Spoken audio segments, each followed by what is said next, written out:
আমারও স্বপ্ন ছিল আর পাঁচজনের মতন আমিও একজন বড় ইউটিউবার হব। এই স্বপ্ন নিয়েই ইউটিউবে আসা। তো সেই স্বপ্ন আমার পূরণ হবেও না কখনো, কারণ আমি ভিডিও করলেই সবাই হাসাহাসি ঠাট্টাহাটি করে। বাড়ির লোকজনও বলে তুই এই ফোন নিয়ে সারাদিন পড়ে থাকিস, কোনো কাজকর্ম করিস না। তো আমার বড় স্বপ্ন ছিল, সেই স্বপ্ন মনে হয় না আর স্বপ্ন সত্যি হবে।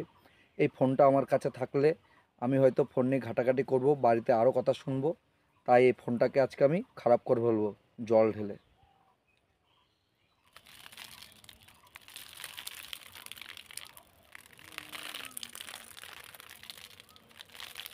যাতে আর কখনো ফোন নিয়ে কেউ ঝামেলা না করতে পারে, কথা না শোনাতে পারে। খুব বড় ইউটিউবার হওয়ার স্বপ্ন ছিল, সেটা মাঝপথেই থেমে গেল।